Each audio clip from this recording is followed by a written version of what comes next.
Alright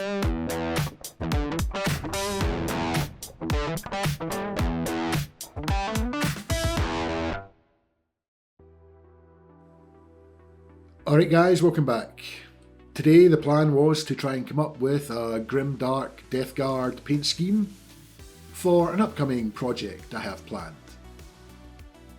And I really wanted to paint up the Horus Primarch Mortarion, so I began hunting for STL files and came across this amazing 3D artist called Glukivnete. And he was selling a very similar but much cooler model. And after purchasing the model, I found out that it was absolutely enormous, standing at around 25 centimeters tall, and I could have scaled this down to the size of a standard Primarch, but I decided to paint it in its full glory. But before we get into the painting of the model, I just wanted to give a shout out to the 3D artist, and I'll post a link to his website where you can purchase the STL down below. And the artist was kind enough to offer a discount code for all of my subscribers, and I believe there's currently a website sale on at the moment as well. So I'll post all the information and links down below. And the model printed out beautifully, and I'll be keeping it in a sub-assembly for the painting process. I did use 2 different types of resin when printing this model, but that won't be an issue once the model has been primed. And just to give you an idea of the overall scale of the model, here's the model beside a standard Space Marine. And when it came to the priming, I just primed the main body of the model in dark brown. I used Colourforged Hyrax brown, and I'll use this as a base to build up all of my armour colours. And to do that, I'm going to be using Army Painter Grey Castle, Great Hall Grey, and Worn Stone from the Army Painter Warm Greys and Whites Triad.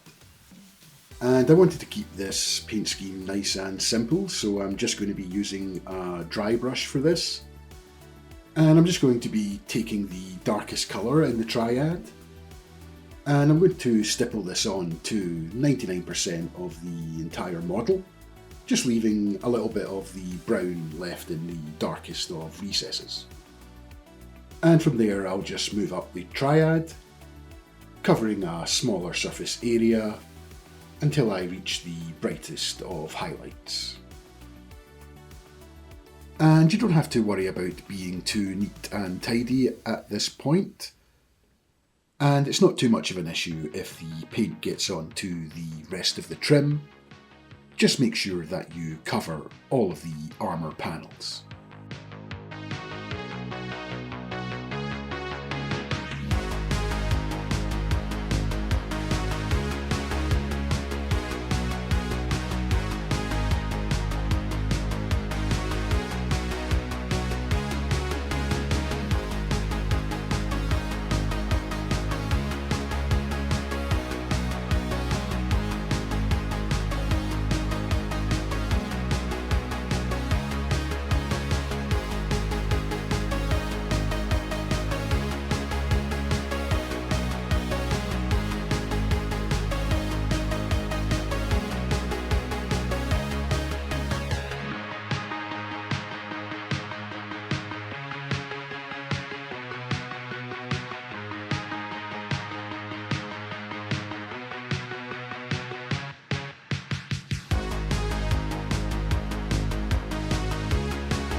And once all the armour panels had been finished, it was time to base coat all of the rest of the trim.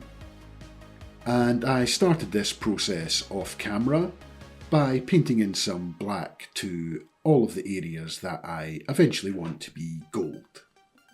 And that's mainly the trim around most of the armour panels.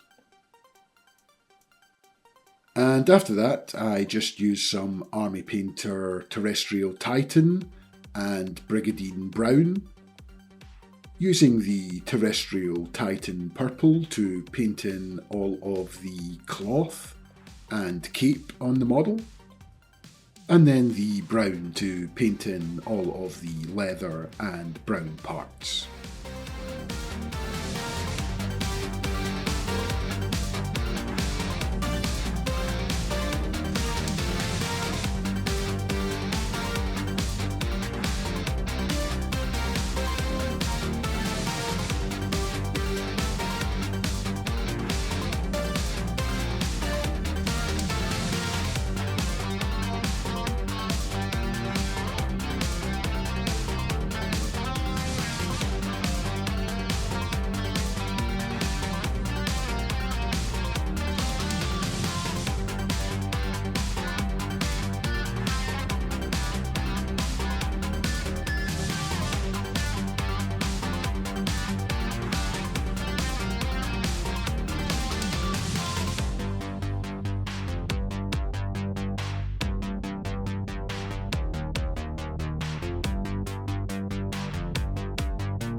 Next up, it was time to tackle all of the metallics. Firstly, by using Army Painter Tainted Gold to paint in all of the gold trim around the armour panels. And there's quite a bit of this to paint in, but this is where the black undercoat pays off, as you don't need to paint the gold all the way to the edge of the armour, and you can leave a little bit of the black still showing in these areas, which will help add to the contrast. Then I used some Army Painter Gun Metal to paint in all of the chains and cabling.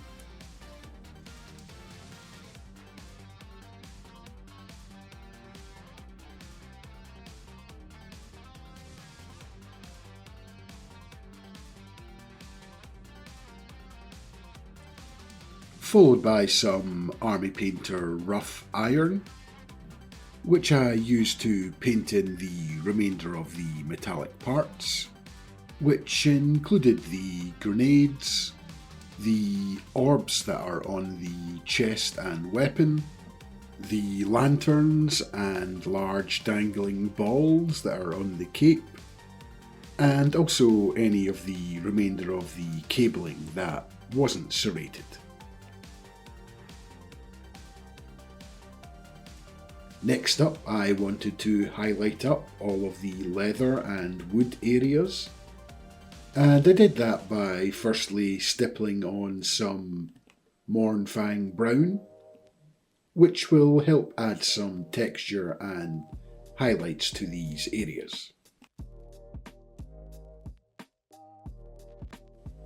Followed by an even lighter stipple of Citadel Baelor Brown, just covering a slightly smaller surface area.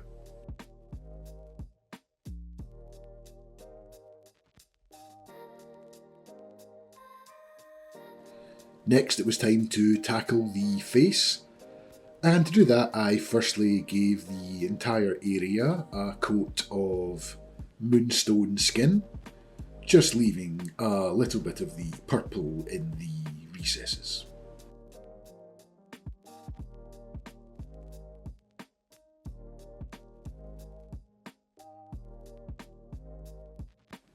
And for the eyes, I did them off camera, and they were really easy thanks to the sculpt itself, and it already had the whites and the iris of the eye already sculpted in.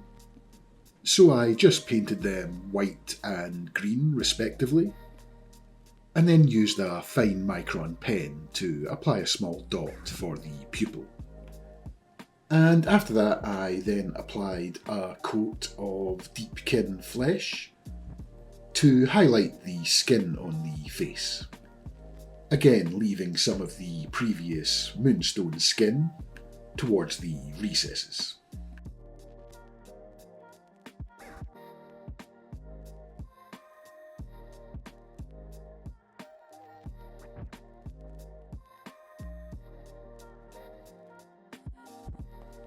It was now time to tackle the cloth and cape on the model, and I decided to go for a nice cool red.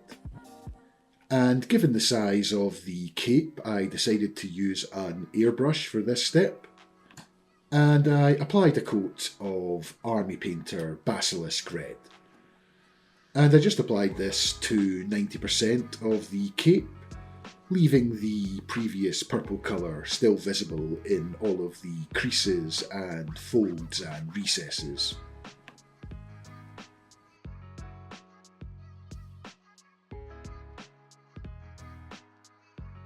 I then moved on to Army Painter Dragon Red and airbrushed this on, covering a slightly smaller surface area, and this should provide some nice bright highlights on the cape. And for the hood and the other smaller cloth areas on the model, I just used the same combination of Basilisk Red and Dragon Red, only this time I layered these on using a brush.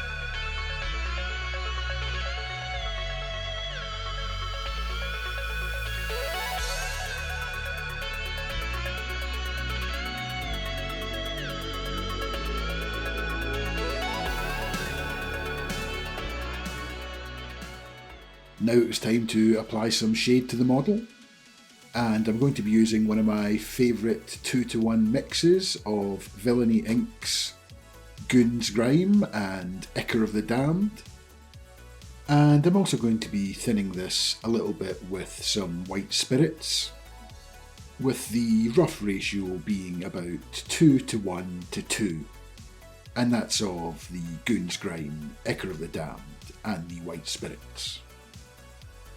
And once I gave it all a good mix, I then applied it directly to the model, covering all areas and just allowing the wash to flow into all the recesses and cracks naturally.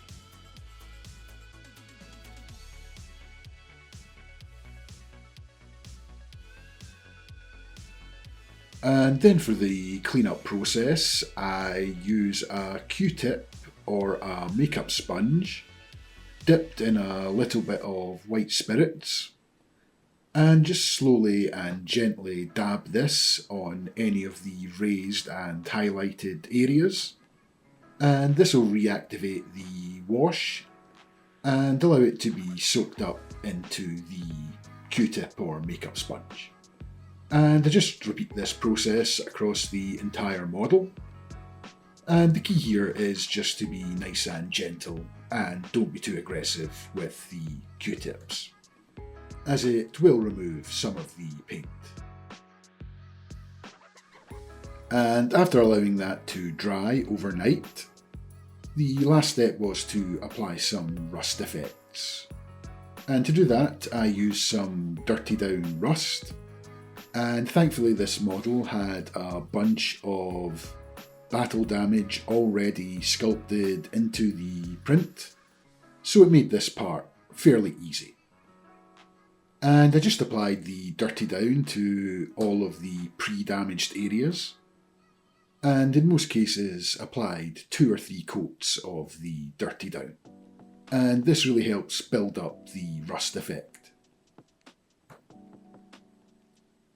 The only downside to applying it this way is that it leaves a little bit of a hard transition from the rust to the armour, but this can easily be fixed by just using a dampened brush and using that to feather out all of the edges. And this way you get a really nice, realistic looking rust that blends into the armour panels. And from here on in, it was just a case of making sure that all of the rest of the rust was nicely blended, and the model was finally complete. And it was a lot of fun painting up this model. It's really detailed and really unique, so don't forget to check out the artist. And I'm really happy with the way the overall paint scheme turned out. I'm really liking the Grimdark, warm white, rusty looking armour, and looking forward to painting up some more Death Guard in this colour scheme. But that'll be for another time. And as always, I hope you enjoyed and found this video useful, and I'll catch you in the next one.